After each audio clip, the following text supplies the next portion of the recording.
नमस्कार दोस्तों, कैसे हो आप सब। आशा करती हूँ आप लोग ठीक होंगे। आज सुनाएंगे सोहर गीत, सुनिएगा और बताइएगा कैसा लगा। बहुत ही प्यारा सोहर गीत है, तो चलिए सुनाते हैं ये प्यारा सा सोहर गीत। रामा झूमै नौरंगिया के डारा कोयाला एक बोलाई कोयाला एक बोलाई हो।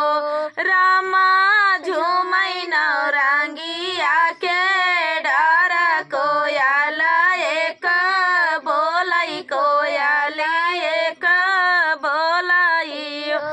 रामा पहिला मांगना सीता मांगई मांगना विधि पुरवाई मांगना विधि पुरवाई हो।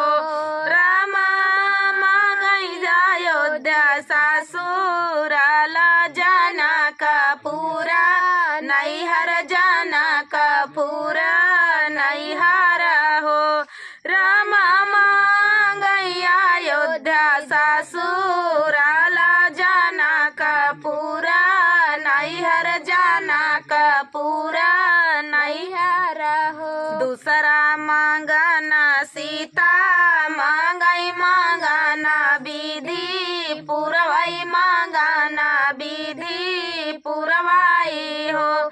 रामा मांगई कौशल्या जैसी सास ससुर राजा दशरथ ससुर राजा दशरथ हो।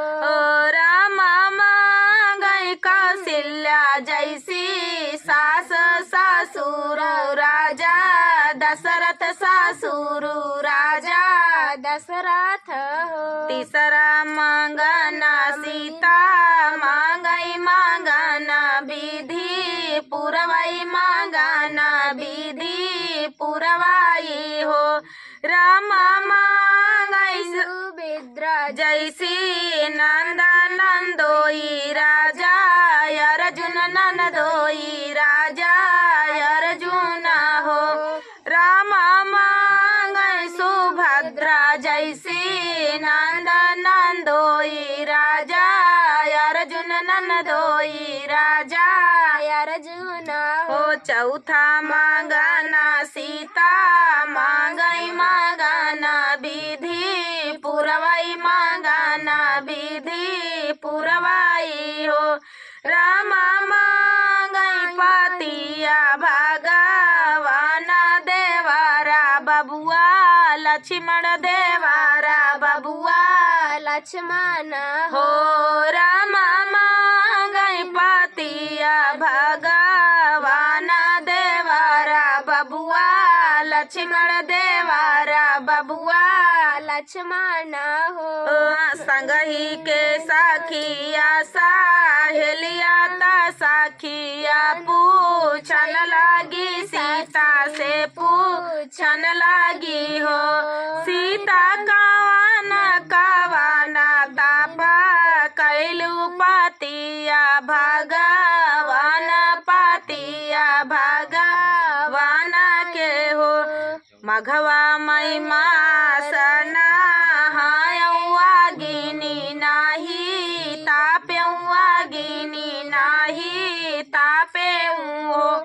सखिया हाथवा मालाई तिला चौरा ससुरु जुमा नायौ तसुरु जुमा नाई हो। सखिया व्रत मैं रहे तवारा नमक नाही खाएउ नमक नाही खाएउ हो। इतना कठोर ताप कैले ताराम बार पाए ताराम बार पाए देवारा बबुआ लक्ष्मण देवारा बबुआ लक्ष्मण हो। तो दोस्तों ये प्यारा सा सोहर गीत आप सभी को कैसा लगा कमेंट में बताना दोस्तों। मिलते हैं अगले वीडियो में, तब तक के लिए जय सिया राम। भर लाई गगरिया मैं राम रस की, भर लाई गगरिया मैं राम रस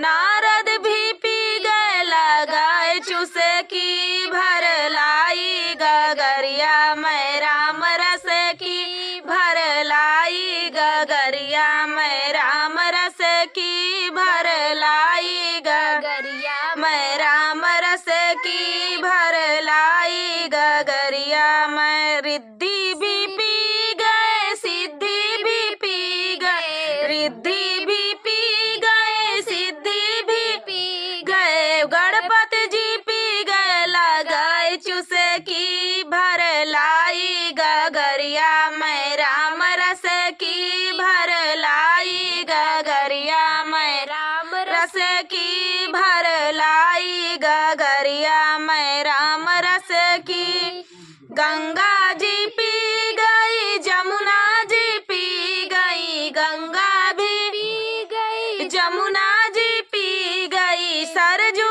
जी पी गई लगाए चूसे की भर लाई गगरिया मैं राम रस की भर लाई गगरिया मैं राम रस की भर लाई गगरिया मैं राम रस की ऋषि मुनि पी गए भक्त भी पी गए ऋषि मुनि पी गए भक्त भी पी गए हमने भी पी ली लगाए चूसे की भर लाई गगरिया मैं राम रस की भर लाई गगरिया मैं राम रस की भर लाई गगरिया मैं राम रस की भर लाई गगरिया मैं राम रस की। तो दोस्तों ये प्यारा सा भजन गीत आप सभी को कैसा लगा कमेंट में जरूर बताना दोस्तों। तो चलिए दोस्तों मिलते हैं अगले वीडियो में, तब तक के लिए जय सिया राम।